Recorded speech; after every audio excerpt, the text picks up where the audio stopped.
ഇത് കേട്ട് യേശു പറഞ്ഞു, ആരോഗ്യമുള്ളവർക്കല്ല, രോഗികൾക്കാണ് വൈദ്യനെ കൊണ്ട് ആവശ്യം. നീതിമാന്മാരെയല്ല, പാപികളെ വിളിക്കാനാണ് ഞാൻ വന്നത്. മർക്കോസിന്റെ സുവിശേഷം 2-ാം അധ്യായം 17-ാം തിരുവചനം. ഈശോയിൽ ഏറ്റവും സ്നേഹം നിറഞ്ഞ സഹോദരീ സഹോദരങ്ങളെ, ഇന്നത്തെ തിരുവചനത്തിലൂടെ നാം മനസ്സിലാക്കുക, ഈശോയ്ക്ക് പാപികളോട് ഉണ്ടായിരുന്ന സ്നേഹവും കരുണയും എത്രമാത്രമായിരുന്നുവെന്നും അതുപോലെ മറ്റുള്ളവരോട് നാം പുലർത്തേണ്ട മനോഭാവം എപ്രകാരമായിരിക്കണമെന്നുമാണ്. ചുങ്കക്കാരനായ ലേവിയോട് ഈശോ എന്നെ അനുഗമിക്കുക എന്ന് ആഹ്വാനം ചെയ്തപ്പോൾ മറ്റൊന്നും ആലോചിക്കാതെ അവൻ ഈശോയെ അനുഗമിച്ചു. ഈശോയെ തൻ്റെ ഭവനത്തിൽ അതിഥിയായി അവൻ സ്വീകരിച്ചു.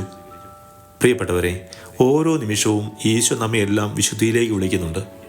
അവിടുന്ന് വിശുദ്ധരെ ആയിരിക്കുകയില്ല തന്നെ അനുഗമിക്കുവാൻ വിളിക്കുക, മറിച്ച് അവൻ വിളിച്ചവരെ വിശുദ്ധീകരിക്കുകയാണ് ചെയ്യുക. നാം ചെയ്യേണ്ടത് ഇത്രമാത്രം: അവൻ്റെ വിളിയോട് തുറന്ന ഹൃദയത്തോട് പ്രതികരിക്കുവാൻ തയ്യാറാവുക. തമ്പുരാൻ്റെ വിളിയും നിയോഗവും അനുസരിച്ച് നമ്മുടെ ജീവിതങ്ങളെ ക്രമീകരിക്കുന്നതിനുള്ള ആത്മീയ ശക്തി നൽകണമേ എന്ന് നമുക്ക് ഈ ദിവസം പ്രത്യേകമായി പ്രാർത്ഥിക്കാം.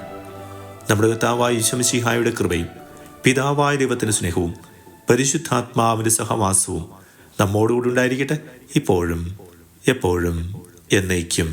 ആമേൻ.